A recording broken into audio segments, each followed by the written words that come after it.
Hello everyone, welcome back to my channel. कैसे हैं आप? आई होप आप सभी अच्छे होंगे। सो आज के इस वीडियो में हम बात करेंगे doctor B R Ambedkar national institute of technology Jalandhar की। एनआईटी जालंधर की तरफ से भी फॉर्म्स आए हुए हैं, एप्लीकेशंस इनवाइट किए गए हैं फॉर पीएचडी। एंड अगर आप इंटरेस्टेड हों बहुत ज़्यादा तो आप एलिजिबल हों तो आप अप्लाई कर सकते हैं। NITJ.ac.in is the website and इसी पे आपको विजिट करना होगा। स्क्रॉल करेंगे तो एडमिशन्स का ऑप्शन दिख रहा है, आप डायरेक्टली इस पर क्लिक कर सकते हैं। पोर्टल ओपन हो जाएगा। इसमें देखिए एडवर्टीजमेंट आया है 21 दिसंबर को, PhD full time part time engineering science and humanities and management departments के लिए। नेक्स्ट एप्लीकेशन यहाँ पे ऑप्शन दिख रहा है, इस पर क्लिक करके आप अप्लाई कर सकते हैं। चलिए नोटिफिकेशन को देखते हैं पहले। जी, तो ये है नोटिफिकेशन। अप्लाई कैसे करना है? लिंक देखा आपने, तो उसी के थ्रू करना है। एक से ज़्यादा डिपार्टमेंट या प्रोग्राम के लिए करना हो तो सेपरेटली करना होगा। एप्लीकेशन फी 1000 है, 500 SC/ST PWD के लिए ऑनलाइन पेमेंट करनी है एंड हार्ड कॉपी वगैरह कुछ भी नहीं भेजना है। लास्ट डेट है 10 जनवरी 2023। ओके, नेक्स्ट स्क्रॉल करेंगे तो आपको बाकी एरिया कैटेगरीज एंड ये सारी चीज़ें देखने को मिलेंगी। First of all PhD full time, यहाँ पे देखिए category full time admission under financial support from NIT Jalandhar and part time without financial support. ये ओवरऑल है। डिपार्टमेंट्स, ईमेल एड्रेस हेड का एंड ब्रॉड जो एरियाज अवेलेबल हैं वो भी बताए गए हैं। हम डिपार्टमेंट्स की बात करते हैं। Biotech is there, then chemical engineering, then civil engineering, computer science and engineering, electrical engineering, electronics and communication, IT, instrumentation and control engineering, then industrial and production engineering, mechanical engineering, textile and technology, then humanities and management, जिसके areas आप देख सकते हैं। English language literature से related है, then gender and culture studies etc. Next physics, then chemistry, maths, centre for energy and environment, sports and health care research centre में भी seats या एरियाज अवेलेबल हैं। अब बात करते हैं क्राइटेरिया एंड कैटेगरीज की। सबसे पहले PhD full time institute fellowship category है। देखिए सीरियल नंबर लिखा हुआ है, तो अभी आपने देखे ना, कई डिपार्टमेंट्स इंजीनियरिंग के हैं, कुछ साइंस के हैं, कुछ आर्ट्स के हैं, ह्यूमैनिटीज़ के हैं। तो उसके लिए है कि इंजीनियरिंग के जो डिपार्टमेंट्स हैं उनके लिए मास्टर्स डिग्री होनी चाहिए रेलेवेंट एरिया में, साथ में बैचलर्स डिग्री भी होनी चाहिए। मार्क्स 60% रिक्वायर्ड है क्वालिफाइंग एग्जाम में। क्वालिफाइंग एग्जाम कौन सा होता है? जिसके बेसिस पे अप्लाई कर रहे हैं, that is masters, right. I don't think bachelors में भी चाहिए, बाकी आगे हम देखते हैं अगर ऐसा लिखा हो तो। नेक्स्ट, बाकी इंजीनियरिंग डिपार्टमेंट्स के लिए अगर आप डायरेक्टली बीटेक बी या बीएस के बाद अप्लाई कर रहे हैं तो 8.5 CGPA उससे ज़्यादा होना चाहिए या 80% मार्क्स से ज़्यादा हो एंड CFTI से आपने बैचलर्स डिग्री ली हो। ऑल्सो गेट भी आपके पास होना चाहिए। देन यहाँ पे है जो 24 क्रेडिट्स का एक कोर्स भी होगा कॉम्प्रिहेंसिव एग्जाम से पहले, वो भी आपको क्लियर करना होगा। नेक्स्ट, इंजीनियरिंग डिपार्टमेंट वाइज जो क्वालिफिकेशन रिक्वायर्ड है वो दी हुई है। तो आपका जो डिपार्टमेंट है, please it's my humble request कि उससे रिलेटेड यहाँ पे क्वालिफिकेशंस देख लीजिएगा। क्योंकि देखिए यहाँ पे ना इसी इंस्टीट्यूट में कुछ कैंडिडेट्स ने अप्लाई किया था, सिलेक्शन हुआ, फिर काफ़ी सारी चीज़ें हुई जिसके बाद उन्होंने शायद छोड़ा, फिर रिफ़ंड भी नहीं हुआ। तो बहुत सारे यहाँ पे ना रूल्स हैं। इसीलिए हमेशा मैंने बोला हर वीडियो में पॉसिबल नहीं है, बिकॉज आजकल आपको पता है बहुत ज़्यादा बिजी स्केड्यूल है। What ever it is, the thing is कि नोटिफिकेशन देख लिया कीजिए। रिफ़ंड या इससे रिलेटेड जो रूल्स होते हैं ना, विड्रॉल के रूल्स, उन्हें भी एक बार ध्यान से देख लिया करिए। एनीवे, क्राइटेरिया देख लीजिएगा, श्योर हो तो भी तभी अप्लाई कीजिएगा एंड श्योर नहीं हो तो मेल करके कंफर्म कर लीजिएगा। ओके, बाकी प्लीज़ देख लीजिएगा क्योंकि यहाँ पे जैसे गेट नेट से रिलेटेड भी कुछ कुछ पॉइंट्स लिखे हुए हैं। ओके, तो चलिए हम नेक्स्ट देखते हैं अभी।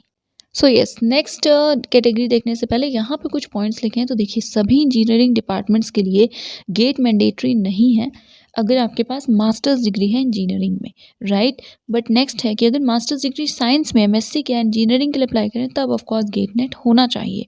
हाउएवर, अगर मास्टर्स डिग्री साइंस में है तो भी बिना गेट नेट के आप पार्ट टाइम पीएचडी में एडमिशन ले सकती हैं। ठीक है, ये नोट के जैसे कुछ पॉइंट्स हैं एंड इनिशियली आपने देखा होगा शायद, तो उसमें एक्सप्लेन भी किया होगा।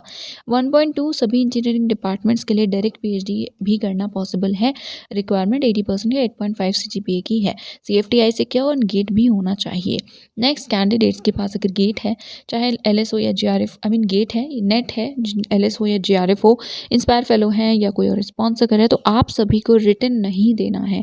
ये यहाँ पे लिखा हुआ है, need not clear institute written examination. बाकियों के लिए रिटन एग्जाम क्वालिफाई करना होगा, क्लियर करना होगा, राइट। आप डायरेक्टली इंटरव्यू दे पाएंगे। नेक्स्ट, पार्ट टाइम है, सो फैकल्टी वगैरह हैं, एम्प्लॉयड हैं, आप चाहते हैं PhD करना तो आप यहाँ पे अप्लाई कर सकते हैं। नेक्स्ट कैटेगरी है पार्ट टाइम नहीं, फुल टाइम PhD, बट अगर आपके पास फेलोशिप है तो आप इंस्पायर फेलो हैं, GRF हैं, तो आप इस कैटेगरी में अप्लाई करेंगे, ठीक है। नेक्स्ट है PhD फुल टाइम, उनके लिए जो स्टाफ वर्क कर रहे हैं रिसर्च प्रोजेक्ट्स वगैरह में, तो आप भी अप्लाई कर सकते हैं। फिफ्थ कैटेगरी है जो विश्वेश्वरैया स्कीम है, फेज़ 2, तो 3 सीट्स हैं इसके अंडर भी, ओके। तो इसमें आप देख सकते हैं फेलोशिप अमाउंट होता है 38, आई मीन अराउंड 39,000 होता है। बाकी भी बहुत सारी चीज़ें होती हैं, बहुत सारे लाइक बहुत सारे ग्रांट्स वगैरह आपको मिलते हैं। सो एरिया क्या क्या अवेलेबल है वो भी देख सकते हैं आप। नेक्स्ट यहाँ पे है सीट मैट्रिक्स। तो देखिए यहाँ पे ना टेंटेटिव सीट्स बाकी कैटेगरीज की भी दी हुई हैं, तो थोड़ा सा टाइम टेकिंग होगा, बट हम करते हैं डिस्कस। तो देखिए बायोटेक्नोलॉजी में इंस्टीट्यूट फेलोशिप के साथ टोटल 2 सीट्स हैं। बाकी जो GRF DST इंस्पायर मतलब फेलोशिप कैटेगरी है उसमें 7 सीट्स हैं। पार्ट टाइम PhD के लिए 5 सीट्स हैं एंड प्रोजेक्ट में 4 सीट्स हैं। सिविल में टोटल 5 है इंस्टीट्यूट फेलोशिप, 1 है GRF या फेलोशिप कैटेगरी में। पार्ट टाइम के लिए 3 सीट्स हैं। Chemical engineering institute fellowship 13 seats, 3 seats fellowship and 23 seats part time PhD। Computer science and engineering 3 seats fellowship के साथ, 3 सीट्स इंस्टीट्यूट फेलोशिप के साथ, देन 4 सीट्स हैं अगर आपके पास GRF या आप इंस्पायर फेलो वगैरह हो, and I am sorry for this, yes. उसके बाद पार्ट टाइम के लिए 5 सीट्स हैं, ठीक है। फिर इलेक्ट्रॉनिक्स एंड कम्युनिकेशन है, सो 3 इस स्कीम के अंडर भी है। इसके अलावा 13 सीट्स हैं इंस्टीट्यूट फेलोशिप कैटेगरी में, 3 है GRF के लिए एंड 10 है पार्ट टाइम PhD के लिए। Instrumentation and control 12 institute, 1 normal fellowship and 6 part time PhD। Industrial and production engineering 9 total seats institute fellowship category. यहाँ पे GRF के लिए कोई भी सीट नहीं है, तो अप्लाई मत करिएगा इस कैटेगरी में। अब अगर बाद में बढ़ जाए या आ जाए तो अलग बात है, बट आई डोंट थिंक आएगी क्योंकि कमी होती है यूजुअली। एनीवे, पार्ट टाइम में 5 सीट्स हैं। देन मैकेनिकल इंजीनियरिंग 2 सीट्स हैं यहाँ पे टोटल, ठीक है, इंस्टीट्यूट फेलोशिप कैटेगरी। इसके बाद 1 है part time PhD। Textile technology 5 seats यहाँ पे अवेलेबल है इंस्टीट्यूट फेलोशिप कैटेगरी में एंड 4 है पार्ट टाइम PhD में। Next is physics, 6 seats institute fellowship category में है। इसके बाद 11 है यहाँ पे GRF के लिए एंड 2 है पार्ट टाइम PhD के अंडर सीट्स, ओके, कैटेगरी में। इसके बाद chemistry 4 institute fellowship, 10 normal fellowship, 3 part time. Mathematics 1 institute fellowship categories, okay. Humanities management total 3 seats हैं फेलोशिप इंस्टीट्यूट फेलोशिप में, 8 हैं GRF के लिए।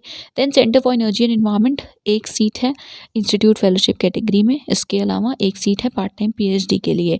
IT 2 सीट्स हैं GRF या फेलोशिप कैटेगरी, 1 है इंस्टीट्यूट फेलोशिप एंड 2 है पार्ट टाइम PhD की seats. Then electrical 1 institute fellowship category seat. Then last है sports and health care research centre, 1 seat institute fellowship की है, 3 पार्ट टाइम।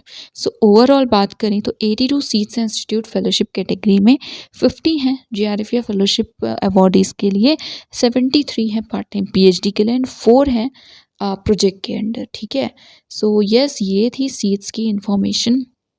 इसके बाद आप बाकी एडमिशन प्रोसीजर और चीज़ों को देख सकते हैं। तो देखिए लिखा हुआ है, अगर आपके पास गेट वगैरह है तो आपको इंस्टीट्यूट का जो रिटर्न है वो नहीं देना, डायरेक्टली इंटरव्यू देंगे, बाकियों को देना होगा, क्वालिफाई करना होगा एंड इसी तरह की कुछ कुछ और इम्पॉर्टेंट बातें हैं। सो पैटर्न क्या होगा, तो जो गेट या नेट का होता है वही होगा, MCQ बेस्ड होगा। एंड इसके अलावा यहाँ पे आप देख भी सकते हैं कि 40% मार्क्स, ओके देखिए 100 में का होगा आपका इंट्रैक्शन एंड जो प्रेजेंटेशन है, उसमें से 40 से कम हुए तो आप क्वालिफाई नहीं करेंगे, तो 40 प्लस होंगे तभी क्वालिफाई करेंगे। देन अदर इश्यूज़ एंड बाकी सारी चीज़ें हैं जो कि इन्फॉर्मेशन है। फेलोशिप का मतलब क्या है, तो ये आप यहाँ से देख सकते हैं। बाकी ये पॉइंट्स हमने देखे थे, तो मैं डिस्कस नहीं कर रही हूँ फिर से, कोई कन्फ्यूजन है तो बता दीजिएगा, बट हाँ इम्पॉर्टेंट है, देख लीजिए। Last date is 10 January 2023। Written test department में ही होगा 16 जनवरी को, एंड इसके बाद लिस्ट आएगी, फिर जो इंट्रैक्शन इंटरव्यू या प्रेजेंटेशन है वो 17 जनवरी को होगा। बाकी डेट्स भी हैं तो उससे आप चेक कर सकते हैं।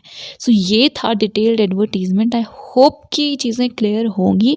जैसा मैंने बोला कंफर्म कर लीजिएगा अप्लाई करने से पहले अगर कोई कन्फ्यूजन है, और कुछ अगर समझ ना आया हो या कुछ और क्वेरी है, so do let me know that in the comment section below.